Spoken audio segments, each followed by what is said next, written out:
Vous êtes à bord de l'Octopus.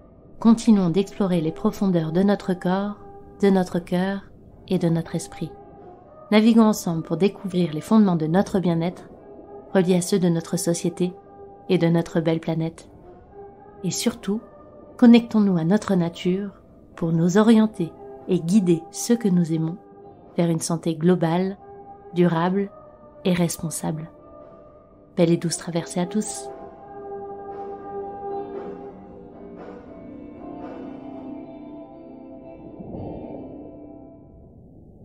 Bonjour à tous, ici Marine, créatrice de ce podcast et exploratrice de l'harmonie dans cette drôle de vie. Réfléchir et agir pour la santé de l'humain dans le respect de sa nature, voici ce que je vous propose comme folle aventure. Aujourd'hui, je reçois Maya Marza. Maya est médecin généraliste et on peut dire spécialiste en médecine intégrative. Lors de cette interview, Maya nous présente ce qu'est la médecine intégrative et nous transmet son ouverture d'esprit, sa richesse multiculturelle et sa soif d'apprendre et de comprendre l'humain dans toutes ses dimensions pour mieux l'accompagner vers sa guérison. La médecine intégrative combine la médecine conventionnelle et les médecines dites complémentaires. Comme le dit très bien Maya, c'est une médecine qui permet de faire des ponts, qui prône l'écoute, la relation et la communication, afin de décider en conscience ce qui est le plus adapté à un problème de santé. Si je devais retenir quelques mots de Maya durant cette interview, c'est qu'il n'y a pas de hiérarchie, pas de supériorité entre médecine conventionnelle ou traditionnelle. L'approche individualisée reste la plus appropriée pour prendre soin du patient dans son intégralité. Douce écoute. Bonjour Maya, je suis très heureuse de te recevoir aujourd'hui pour cette nouvelle interview. Je vais commencer peut-être par te demander de te présenter, savoir un petit peu qui tu es, d'où tu viens et puis ce que tu fais. Bonjour Marine, merci pour ton interview, merci pour ton intérêt pour la médecine intégrative. Donc je suis Maya Marza, médecin généraliste, je viens de Tahiti. Je crois que c'est important peut-être de dire que déjà je viens d'un mélange culturel. Ma mère est chinoise, mon papa est espagnol, mais ils sont rencontrés à Tahiti. Qu'est-ce qui t'a amené aujourd'hui à être médecin généraliste dans une approche intégrative ? Je crois que j'ai toujours intuitivement eu qu'il y avait plusieurs choses qui influençaient sur la santé, peut-être aussi à travers le métier de ma mère qui est esthéticienne et qui s'occupe déjà du bien-être. Je me suis intéressée, j'ai toujours été très curieuse, donc j'ai vite vu en fait en faisant des massages à mes amis quand j'étais au lycée que j'aimais prendre soin des autres et particulièrement par le toucher. De fil en aiguille, en fait, j'ai voulu faire kiné, puis après, on m'a proposé de faire de la médecine, et je me suis dit, chouette, c'est super intéressant de prétendre tout apprendre sur l'humain et le corps humain. Et en fait, pendant mes études de médecine, j'ai vite été un peu frustrée de ne toucher qu'une partie de la réalité humaine et de la médecine. Et de par mes origines, du coup, j'ai été amenée à expérimenter d'autres types de médecine, dont la médecine chinoise, mais aussi à Tahiti, l'homéopathie. Bien sûr, ça a été surtout mon parcours, en fait, personnel, à travers mes petits symptômes que je découvrais aussi en étant étudiante en médecine. J'ai voulu vraiment trouver des méthodes de soigner des petites choses. Donc, à la fin du premier cycle d'études médicales, j'ai voulu faire de l'acupuncture. Donc, pendant mon internat, j'ai fait un diplôme en médecine chinoise, mais sur les bases fondamentales. Ensuite, je suis partie à Tahiti pour une partie de mon internat, ce qui a fait que j'ai pas pu continuer et aller au bout et me former au shiatsu. Mais bon, ça m'a déjà beaucoup ouvert l'esprit. Et ensuite, ça a continué lors de mon année sabbatique. J'ai voulu explorer et vraiment aller à la rencontre de thérapeutes guérisseurs. Ça m'a permis de réfléchir davantage sur qu'est-ce qu'était la guérison et pourquoi certains thérapeutes sont plus réputés pour faire des miracles que d'autres. Ouais. Et en fait, en arrivant à Hawaï, j'ai passé un moment dans un centre d'art et de guérison par multiples médecines complémentaires. Et en fait, j'ai découvert la médecine intégrative. C'est un statut un peu particulier qui n'existe pas vraiment en France, qui se formait par des cours à distance et sur une formule plus dans l'expérimentation, c'est-à-dire pendant 2 ans, chercher à travers ses propres patients. Ok. Et de là, j'ai voulu faire ma thèse, mon mémoire sur la médecine intégrative parce que j'étais vraiment heureuse de voir que ce que je pensais tout au fond de moi, car je n'osais pas trop en parler en fait pendant les cours en amphithéâtre. Ouais. Et en fait, voilà, c'était Ça quelque chose existait. qui existait déjà, qui avait déjà été travaillé et qui était voilà même enseigné aux médecins. Et donc ça m'a donné beaucoup d'enthousiasme à croire en ce que je crois, Ouais. enfin disons à l'affirmer, et m'a donné une autre direction pour ma thèse que j'ai pas pu écrire sur la médecine intégrative en tant que telle, mais où je l'ai introduit, et en tout cas je pense que je l'ai écrit dans cette optique-là. Et après j'ai un peu continué mon bout de chemin, après avoir fini ma thèse, toujours de manière un peu personnelle, en cherchant comment moi je voulais intégrer dans ma pratique de la médecine, qui reste du coup très dépendante de la société et des patients aussi, de la demande. Et donc pour le futur, j'espère plutôt développer une psychothérapie à tendance hypnotique, enfin quelque chose dans cet esprit-là. D'accord, ok. Mais donc du coup, tes études, tu les as fait vraiment, c'était de la médecine générale à la base, et c'est toi qui as, par ta sensibilité, développé un petit peu plus cet aspect intégratif. Oui. L'année dernière, j'ai fait une formation avec un organisme à Paris, dont le principal professeur est un gastro-entérologue.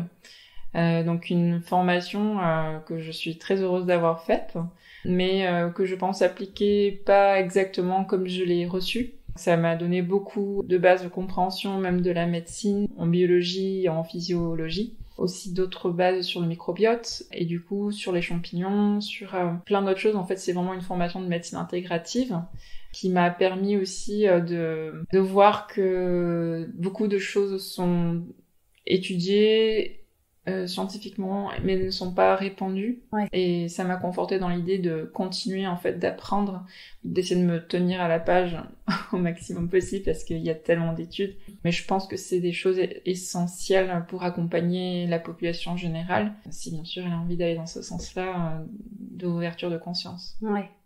Aujourd'hui, tu le définis comment, la médecine intégrative? Toi, quelle est ta définition de cette médecine-là? Donc c'est la combinaison de la médecine conventionnelle, issue de la evidence-based medicine, donc une médecine qui se veut très scientifique, et donc toutes les autres médecines complémentaires, ou thérapies complémentaires si on reprend les termes de l'Académie de médecine ou même de l'OMS. Son intérêt, c'est qu'elle va se baser sur la science pour émettre des recommandations et peser une balance bénéfice-risque dans la prise en charge des maladies et même aussi au niveau diagnostic. On avance un petit peu.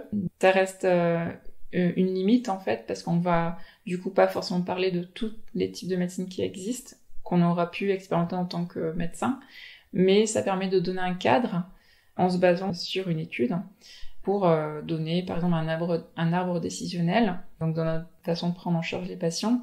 Et je pense aussi ça permet de donner le cadre juridique, au moins de pouvoir l'appuyer. Aux États-Unis, donc là où est née la médecine intégrative, je pense que c'est très important pour eux de se protéger des médecins. Et donc je pense que mettre en avant une médecine qui a déjà été éprouvée, c'est d'autant plus important pour les médecins aux États-Unis qu'en France. Donc en tant que médecin intégratif, donc t'es médecin général à la base, mais tu peux soit avoir des compétences dans des médecines complémentaires, ou soit t'as la capacité finalement d'orienter tes patients vers d'autres médecines complémentaires si t'as pas les compétences par exemple. Oui, quand on se forme vraiment à la médecine intégrative, on reçoit des informations, mais on les comprend pas toujours. Aux États-Unis, dans la prise en charge du lumbago, enfin de la douleur du dos, on préconise dans la même hiérarchie les médicaments, tout comme la kinésithérapie, ou l'ostéopathie, ou l'acupuncture, ou le yoga. Okay. En France, c'est d'abord les médicaments, contre la douleur notamment. Ensuite, c'est la kinésithérapie.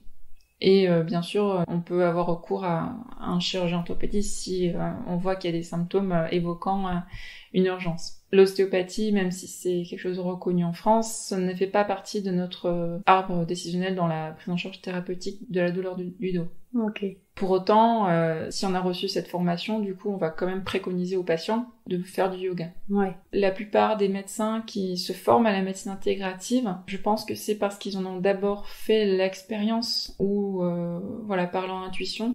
Je pense que un médecin voudrait accompagner d'abord ses patients parce qu'il a une vision plus globale de son patient et qu'il a envie de prendre en charge les autres dimensions plus que organiques ou celles qui ont été décrites par la science.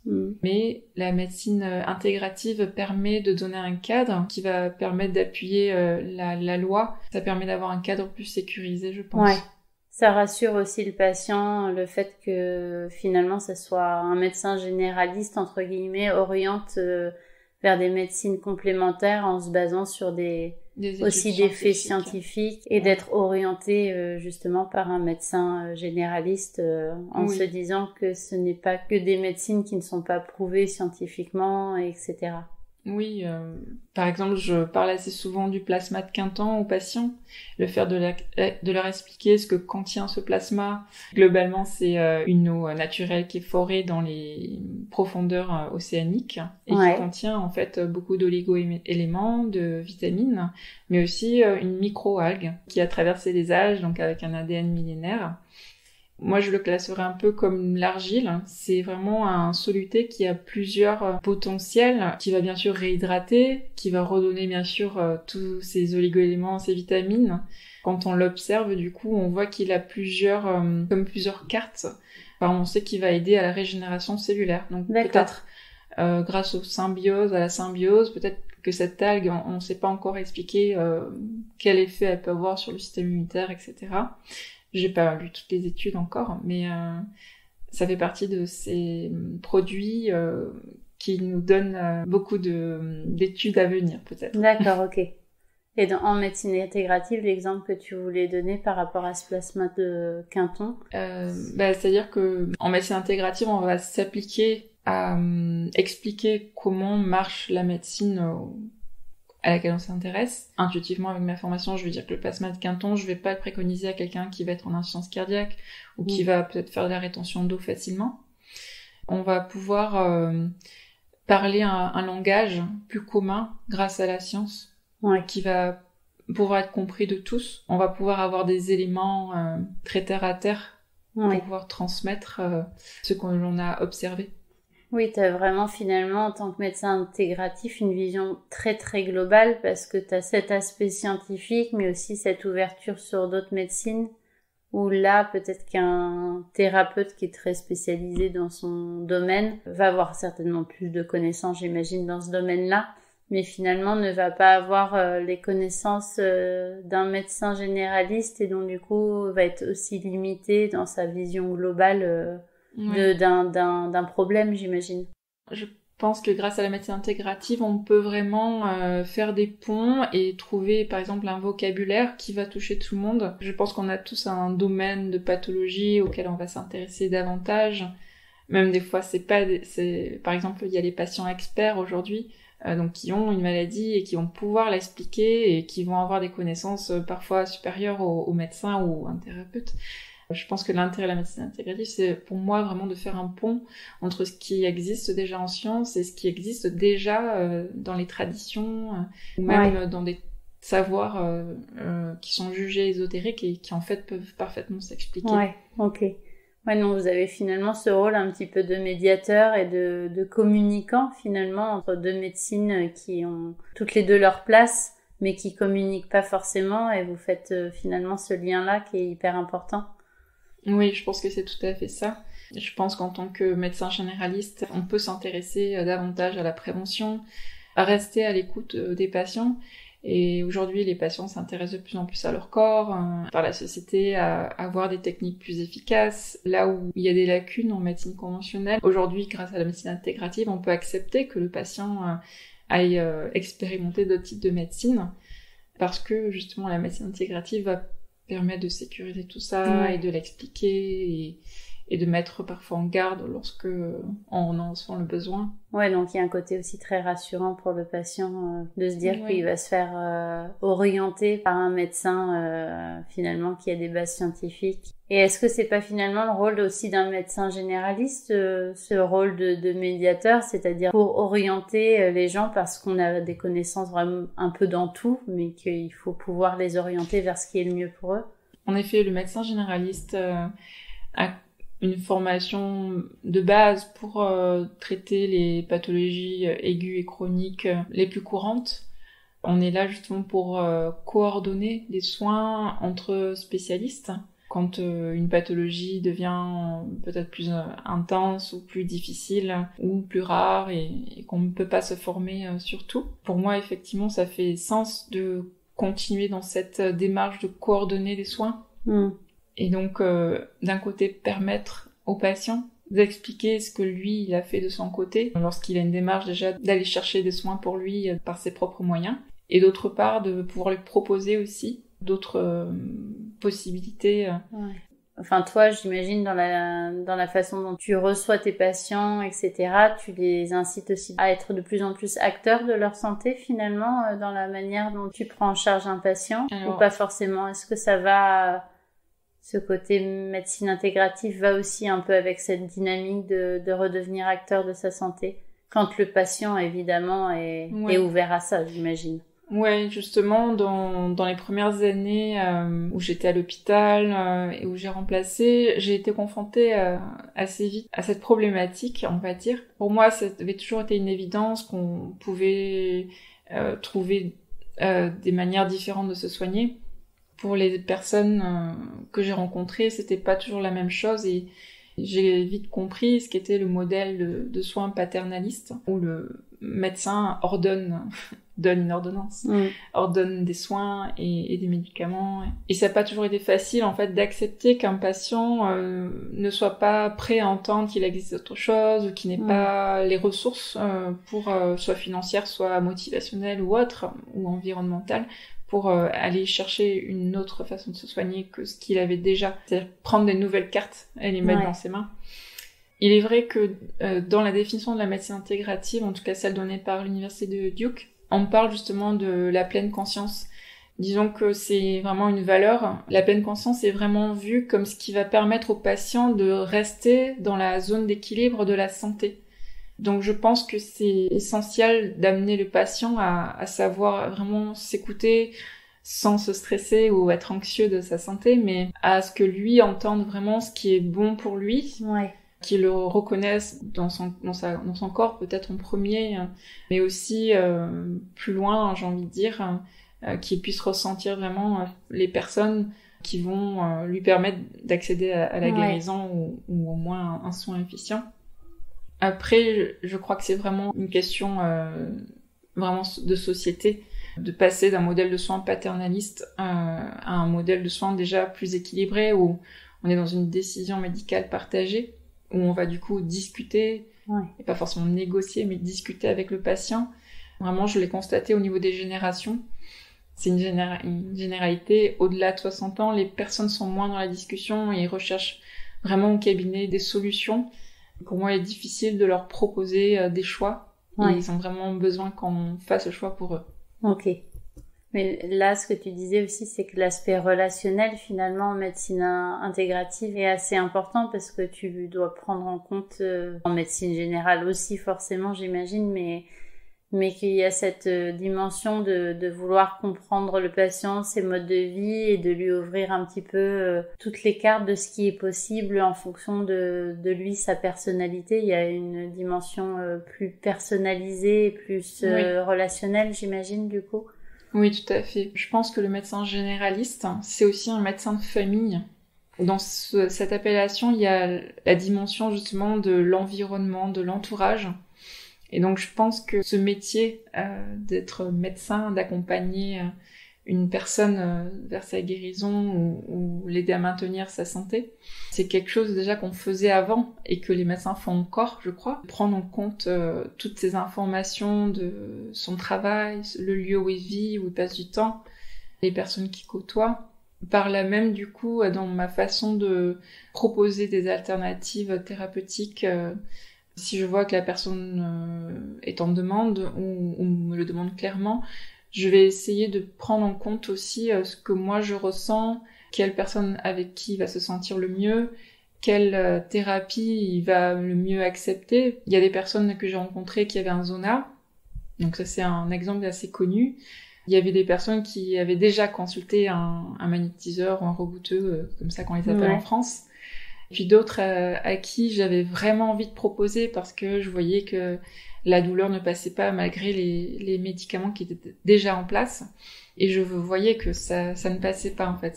C'était, je pense, quelque chose de trop difficile pour cette personne d'accepter qu'il puisse y avoir une thérapie de cet ordre-là. Ouais, donc il y a beaucoup de ressentis, toi, en fonction du patient, de savoir ce que tu vas pouvoir proposer comme alternative ou non. Ouais. Il y a des questions ouvertes à poser, je pense, pour savoir si la personne va être réceptive, effectivement. Et aujourd'hui, au fil des années de pratique, tu vois que les gens, dans les patients que tu reçois, s'ouvrent de plus en plus à des médecines complémentaires où tu sens qu'il y a encore un rapport, je viens avec un problème, j'aimerais une solution peut-être médicamenteuse très rapide derrière. Comment tu le sens ou le vis aujourd'hui, tout ça? Par rapport à qui je suis, je pense, j'ai attiré à moi beaucoup de personnes qui avaient fait un long parcours médical conventionnel et qui étaient toujours frustrées de pas savoir qu'est-ce qu'elles avaient comme diagnostic ou frustrées de pas avoir de thérapeutique efficace. Donc je pense que ces personnes, oui, elles étaient plus ouvertes et elles ont déjà, pour la plupart, cherché un petit peu et elles ont, je pense, par la douleur ou par, la frustration, ouvert leur esprit parce qu'elles n'acceptent pas de rester avec leur douleur ou leur point d'interrogation très longtemps. Je reviendrai sur cette idée de génération, c'est-à-dire que au-delà de 60 ans, j'ai rencontré quelques personnes ouvertes, mais la plupart, je pense, ont grandi avec une éducation qui leur permettent pas vraiment entre guillemets de fantaisie. Mais les autres, en plus, je pense qu'on est dans une période où le bien-être surfe encore sur une vague de mode, donc qui a permis, on va dire, aux plus curieux de s'y intéresser. Et après, je crois vraiment que les personnes qui peuvent être, entre guillemets, même si j'aime pas trop ce mot, plus convaincues de l'efficacité et de la raison d'exister de ces médecines, c'est vraiment les personnes qui l'ont expérimenté parce que c'était juste pour eux, en fait, parce qu'ils avaient des symptômes ou une maladie et que ça leur a permis d'avancer. Ouais. Est-ce qu'il y a une question de moyens aussi par rapport à tout ça? Au niveau financier, j'imagine que tout le monde n'est pas forcément égal par rapport à ces soins-là. Toi, comment tu le sens aussi? Est-ce qu'aujourd'hui, tu trouves que justement cet accompagnement holistique et intégratif est ouvert à tout le monde, ou est-ce qu'il s'adresse encore aujourd'hui peut-être à une certaine catégorie de population pour différentes raisons? J'ai pas une grande expérience, on va dire, sur cette question, mais je crois tout de même que la question principale, c'est la motivation. Forcément, les personnes qui se voient, qui s'intéressent à leur corps, à leur bien-être, vont du coup plus naturellement mettre même des moyens pour accéder à une médecine complémentaire. Accéder à l'alimentation biologique, c'est un peu la même discussion, je crois. Pareil, on peut voir quand même qu'il y a du bio qui est pas cher ou qui est abordable. Et ben, je pense qu'il y a aussi des naturopathes ou médecins homéopathes ou enfin des thérapeutes en tout cas, disons qu'il y a des médecines complémentaires abordables. Encore une fois, je crois que quand c'est juste, la vie nous apporte aussi les possibilités de faire et d'expérimenter et d'avoir accès à quelque chose dont on a besoin. Ouais.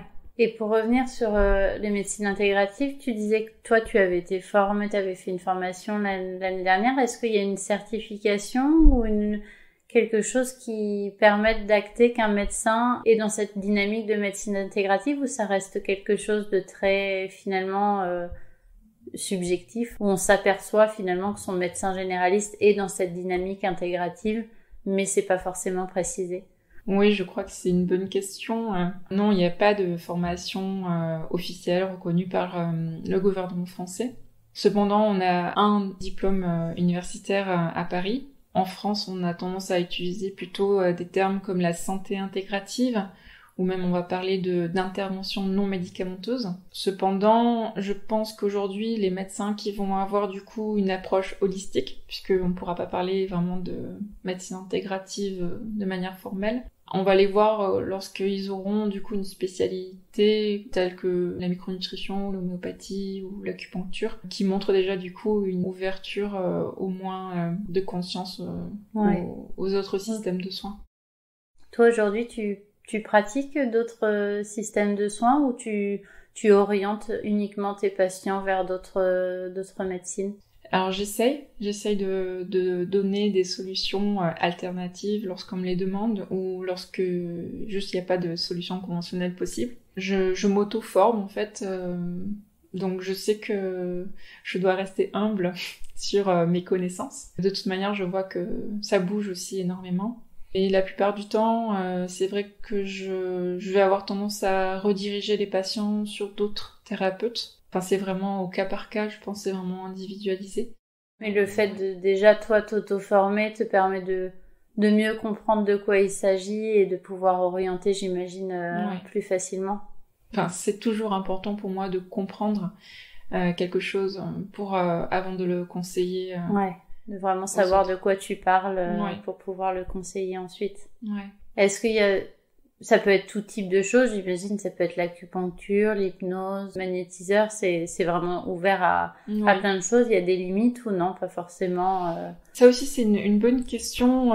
Lors de ma présentation de mémoire, j'avais essayé de parler de comment bien orienter, entre guillemets, parce que en tant que généraliste, on oriente vers des cardiologues, vers des gastro-entérologues et d'autres spécialistes. Normalement, on n'a pas le droit de donner des noms. Logiquement, on est bien obligé, par exemple, lorsque un patient souffre du genou, on va plutôt orienter vers un chirurgien orthopédique qui est spécialiste du genou. Donc pour les thérapies, j'ai envie de dire, c'est un peu la même chose. Je crois qu'aujourd'hui, pour moi, c'est plus important de connaître un thérapeute, savoir peut-être son niveau d'expertise ou comment il va fonctionner. Pour moi, la limite en tant que médecin, la première, c'est être sûr que je tombe pas dans le charlatanisme. En étudiant, forcément, je suis tombée sur les sectes, des termes que moi j'ai jamais vus ou expérimentés, mais voilà, j'ai quand même entendu quelques témoignages ou vus à la télé. Donc j'essaye d'être sûre de la qualité quand même du thérapeute.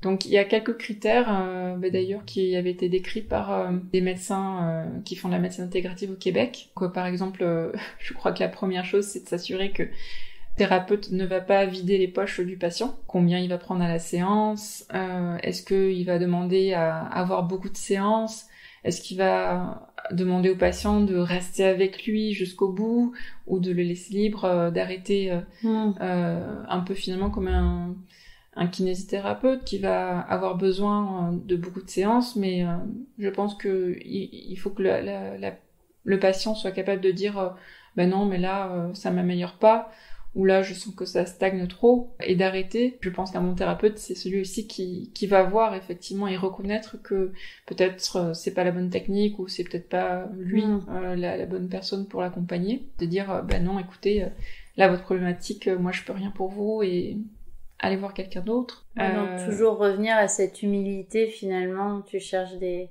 thérapeutes qui sont humbles et qui mettent pas leurs patients dans une situation de dépendance finalement, ou ont pour objectif de les rendre pour moi, indépendants. Oui, c'est ça. La dépendance, c'est mon critère premier. Ouais.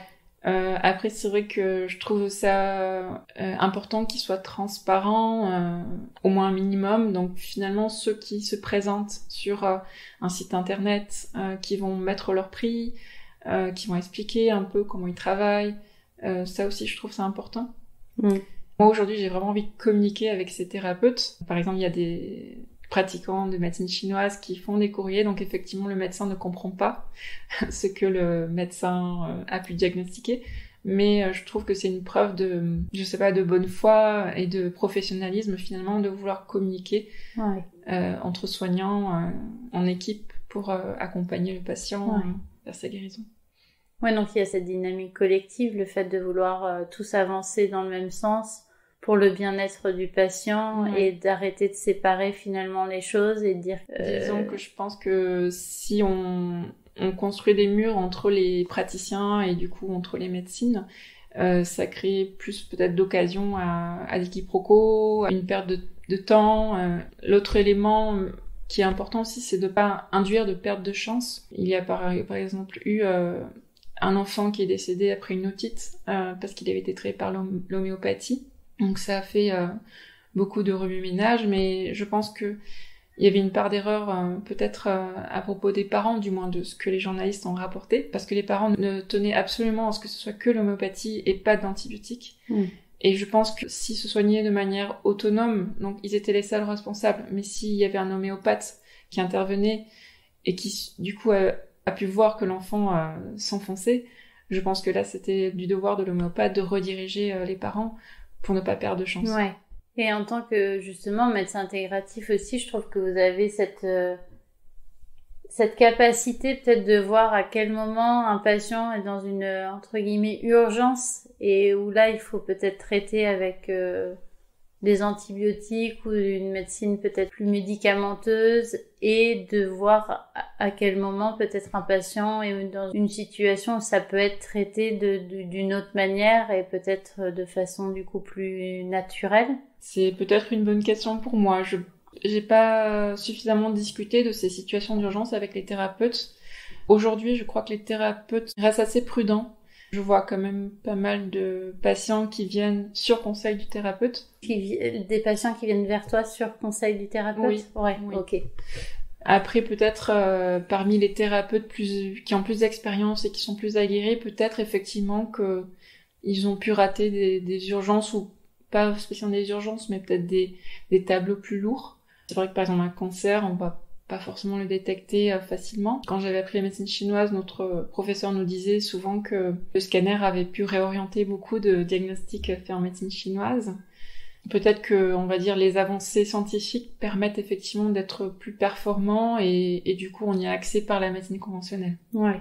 Mais toi, en tout cas, en tant que médecin intégratif, justement, tu as finalement plus facilement ce libre arbitre entre vraiment ça, c'est une situation où ça nécessite vraiment des soins peut-être urgents ou des soins conventionnels, ou ça, c'est une situation où ça peut être accompagné d'une autre manière. Là où peut-être quelqu'un qui est que thérapeute ou quelqu'un qui est que généraliste va pouvoir moins faire cette distinction-là, puisqu'il est que dans un segment d'activité. Alors, je pense que c'est, à mon niveau, je dirais que c'est plus une question d'expérience. Okay. Par exemple, une opération à cœur ouvert sous hypnosédation ou sous sédation par acupuncture, on se dit qu'en fait, il n'y a pas de supériorité en fait entre la médecine conventionnelle et une médecine complémentaire en termes d'efficacité et de puissance, j'ai envie de dire. Tous les hypnothérapeutes ne sont pas capables de faire à ce niveau une sédation par hypnose. Je crois que c'est vraiment au cas par cas. Ouais. Tout comme un médecin peut se tromper, un thérapeute peut se tromper aussi. Mais c'est sûr qu'en tant que médecin de médecine intégrative, on doit justement se positionner et orienter au mieux le patient. Cependant, le patient pour moi reste décisionnaire. Décisionnaire et aussi on doit observer la réponse. Là, j'ai envie de prendre l'exemple toujours du professeur Éric Marié qui nous parlait de comment était traitée l'appendicite dans l'hôpital en Chine où il exerçait. Il sélectionnait effectivement les patients selon des critères plus de médecine conventionnelle avec la CRP, est-ce que la CRP était très augmentée, est-ce qu'il y avait beaucoup de blancs. Et en fait, il séparait les patients en 3 groupes. Un groupe de personnes qui étaient opérées en urgence, un groupe de patients qui étaient à l'inverse soignés par soit des antibiotiques ou de la phytothérapie et qui pouvaient rentrer à la maison. Et un groupe en fait qui était gardé 24-48 heures, à qui on faisait par exemple de l'acupuncture et on attendait de voir en fait est-ce que la crise inflammatoire et infectieuse passait et ils pouvaient rentrer avec des traitements par la bouche, soit finalement ça ne passait pas et ils étaient opérés le lendemain. Ok. Oui, donc finalement il n'y a pas forcément de hiérarchie par rapport à tout ça. Non, je crois que c'est vraiment individualisé au moment... Et en termes de temps de consultation et de tarifs, c'est la même chose qu'une consultation avec un médecin généraliste finalement? Alors, si on parle de exercer une médecine intégrative ou holistique, tout dépend du coup du médecin. Moi, je n'ai pas de spécialisation qui me permette de prendre finalement le temps et de le tarifer. Pour le moment, oui, je prends une consultation normale et au prix habituel. Mais effectivement, ça va dépendre de chaque médecin, de ses diplômes et de ce qu'il va pouvoir faire. Et puis, par exemple, à Paris, c'est toujours un peu plus cher et ça se comprend compte tenu des charges de la vie courante. Parce que du coup, tu as cette chance de venir de plusieurs cultures, etc. Est-ce que en France, par rapport à d'autres cultures, tu sens que la médecine intégrative est moins connue ou plus connue? Oui. Au début, je ne savais pas trop, mais en faisant mes recherches pour ma thèse, j'ai vu effectivement qu'en France, il n'y avait pas beaucoup de recherches faites. Sur le terrain aussi, je voyais qu'il y avait des réticences peut-être plus fortes. Je ne saurais pas vraiment l'expliquer. Un jour, j'ai pensé à Jeanne d'Arc. Je me suis dit que les Français avaient peut-être un peu... certains Français ont peut-être un peu peur de la magie, des choses qui sont paranormales. Mais en tout cas, au niveau de la loi, il y a clairement des pays qui sont plus ouverts. C'est-à-dire que ils sont dits tolérants, en fait, envers un pluralisme thérapeutique. Et en France, on est toujours dans un régime monopoliste où, du coup, seule la médecine conventionnelle est reconnue comme médecine. D'où aussi le terme de santé intégrative. Cependant, au niveau des patients, je vois que cet intérêt pour les autres médecines est vraiment global et dans le monde entier, je crois. Ouais. Après, ce que je peux dire, c'est que à Tahiti, de là où je viens, il y a aussi le pluralisme culturel qui se ressent et qui fait partie du quotidien. Et donc, c'est assez courant d'avoir recours à la médecine conventionnelle, donc qui va être remboursée en partie, et d'aller voir aussi la mama qui prescrit la phytothérapie chinoise. Et pour un Polynésien qui a grandi avec cette culture-là, je crois que c'est plus comme une médecine traditionnelle de famille que de demander aux praticiens, même si on ne dit pas comme ça, mais voilà, aux praticiens de médecine traditionnelle tahitienne, d'avoir un soin auprès de lui. Enfin, c'est plus naturel pour un Polynésien d'aller chercher des réponses ailleurs. Je crois que grâce à la mondialisation, c'est aussi vraiment quelque chose qui a permis à n'importe quel citoyen du monde de s'intéresser aux autres médecines. Et bien sûr, Internet a beaucoup démocratisé tout cela. On entend parler notamment de tout ce qui est médecine ayurvédique de plus en plus en France. Les gens s'ouvrent aussi pas mal à ça et c'est une médecine qui vient de loin. Ouais. Oui, peut-être qu'il y a un goût d'exotisme et de la nouveauté aussi, je pense. Je saurais peu expliquer pourquoi la médecine chinoise est un peu plus intégrée, on va dire, au paysage des différentes médecines en France. Mais la médecine ayurvédique est plus récente, je crois. J'ai rencontré moins de thérapeutes.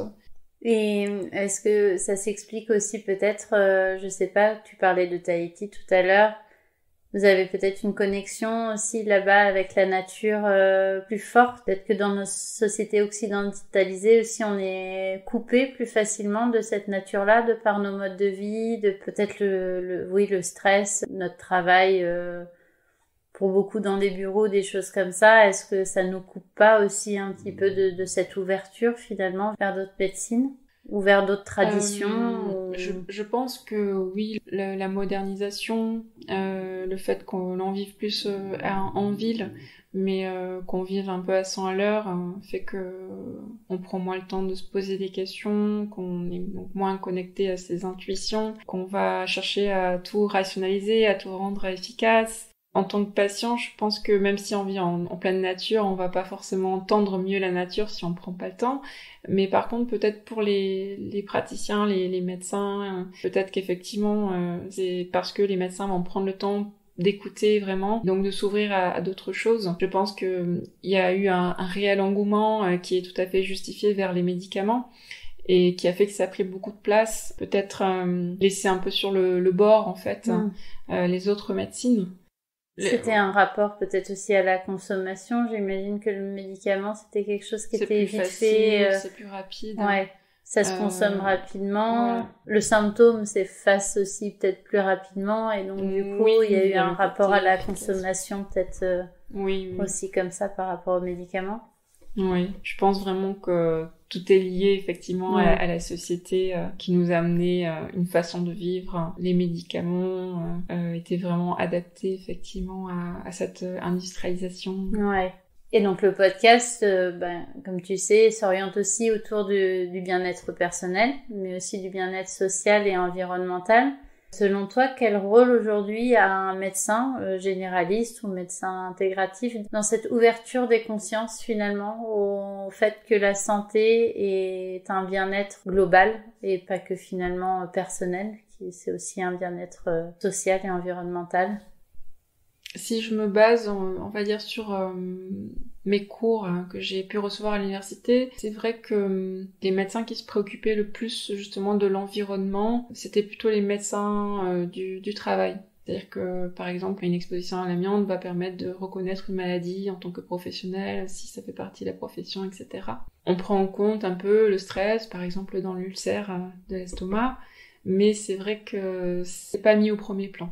Donc c'est vrai que la médecine intégrative réintègre vraiment l'importance de l'environnement. Après, je crois que la médecine en général s'y dirige lorsque on parle d'épigénétique. Ça reste assez nouveau et assez peu connu, mais en tout cas, pour moi, la médecine intégrative, c'est celle que j'essaye de pratiquer aujourd'hui, dans le présent. Pour moi, la médecine du futur, ça serait plus des médecines avec vraiment l'aide pas que de robots, mais aussi d'appareils qui vont permettre d'influer sur la matière de manière plus fine que ce qu'on a aujourd'hui. Voilà, l'épigénétique, la médecine intégrative vont redonner la place, à mon avis, importante de l'environnement. Donc voilà, on peut parler de perturbateurs endocriniens, et donc ça a vraiment une vraie importance, mais dont on ne parle peut-être pas encore assez aujourd'hui. Donc le fait que tout ça s'ouvre de plus en plus et que les médecins vont être amenés de plus en plus à parler d'épigénétique et j'imagine il y a aussi tout ce qui est autour du microbiote, etc., va ouvrir aussi progressivement la conscience aux gens à ce lien entre environnement et santé personnelle. Oui, je pense que la cancérologie est un domaine déjà où la médecine intégrative avance à grands pas, mais qui est aussi intéressant parce que effectivement la médecine conventionnelle est très limitée en termes de thérapeutique. On s'est quand même beaucoup intéressé justement aux facteurs favorisant ces cancers. Par exemple, savoir que quelqu'un de non-fumeur peut développer un cancer du poumon, c'est vraiment des choses en tant que médecin, je pense, qui nous donnent envie de réfléchir à qu'est-ce qui peut provoquer un cancer ou pas. Donc on a réussi à identifier certains facteurs favorisants, mais encore une fois on est obligé de personnaliser, et quelqu'un qui va fumer toute sa vie pourrait très bien ne pas développer aucun cancer du poumon. Bon, peut-être que malheureusement il mourrait d'autres choses avant. Il y a en cancérologie beaucoup quand même de recherche qui est faite pour reconnaître les choses qui vont perturber le corps, l'organisme et favoriser ces cancers. Par exemple, il y a des choses qui vont être assez difficiles, comme la charcuterie, la viande rouge. Ça a été reconnu comme favorisant le cancer du côlon. Maintenant, on ne peut pas interdire aux patients d'en consommer. C'est vraiment un ensemble. Quel est le métabolisme du patient? Comment il s'alimente? Est-ce que il va être soumis à une pollution atmosphérique, etc. Il y a vraiment toutes ces composants de notre santé environnementale sans vraiment mettre en lien. Il y a des symbioses qui marchent très bien et d'autres qui marchent très mal. Il est clair que le métabolisme est très important. Quelqu'un qui fait beaucoup de sport va plus facilement éliminer tous ces toxiques environnementaux, tout comme le stress, les relations toxiques. Ce terme a été inventé pour ça, je pense, pour faire comprendre que notre environnement a une place prépondérante dans notre santé. Ouais. Et qu'on n'est pas tous égaux non plus face à cet environnement-là. Comme tu disais, des gens qui vont avoir un certain métabolisme peut-être plus fort vont pouvoir résister plus facilement et d'autres beaucoup moins. Oui. On parle d'environnement, mais il y a tout ce qui est autour de l'émotionnel aussi et du vécu émotionnel des gens, etc., qui va influer aussi sur la santé, j'imagine. Oui, tout à l'heure, je parlais des militaires et des agriculteurs qui, je crois, pour la plupart, ont cette faculté à digérer leurs émotions, à aller de l'avant et à ne pas rester bloqués dans leurs anxiétés, et peut-être à avoir confiance, je sais pas. À l'inverse, on peut voir par exemple les syndromes de stress post-traumatique, parce que leur environnement a été extrêmement anxiogène, comme voilà, la guerre ou même des fausses attaques terroristes. Ça montre vraiment l'importance, le pouvoir, les répercussions des émotions aussi des gens autour, qui peuvent nous inspirer ou à l'inverse nous fragiliser. Ouais. Et en fait, c'est aussi ça, j'imagine, être dans une démarche holistique et intégrative en tant que médecin, c'est avoir conscience de finalement tous ces paramètres et de pas segmenter, finalement, de faire, comme on disait au début, faire la communication entre tous ces paramètres qui existent et qui peuvent influencer sur la santé des gens. Oui, tout à fait. Mais ça, je crois que chacun de nous le fait de manière assez intuitive et heureusement. Ouais. Est-ce que pour finir cette interview, tu aurais envie de partager avec nous quelque chose, soit une citation, soit quelque chose qu'elle t'a pensé d'un peu plus personnel qui résonne en toi pour en ce moment? Oui, j'aime beaucoup la citation de Lao Tse qui dit que l'homme n'est pas fait pour construire des murs, mais plutôt des ponts. Moi, c'est vraiment ce que j'essaye de faire dans le domaine de la médecine notamment. Je crois que nous sommes vraiment dans une ère, dans un temps où on est amené à faire des ponts, grâce aux avions aussi notamment. Et pour moi, faire des ponts entre les différentes médecines, c'est comme apprendre un autre langage aussi. Il y a une partie qu'on peut comprendre, on va dire, avec notre cerveau droit, intuitivement, en observant une attitude. Et il y a d'autres choses qu'on peut apprendre aussi en s'appliquant à apprendre le vocabulaire et ce qui va avec, la grammaire, la syntaxe. Donc pour moi, la médecine intégrative, c'est un peu ça. C'est quand on est dans cette démarche, c'est apprendre un peu une langue étrangère grâce à des outils, mais aussi notre outil qui est nous. Ouais, il y a quelque chose autour de la communication qui résonne beaucoup dans cette médecine-là. Oui. Ok. Eh ben, merci à toi, Marie. Merci beaucoup, Maya. C'était super chouette de t'avoir aujourd'hui et je suis très contente que tu aies pris le temps pour Octopus. Merci. Au revoir.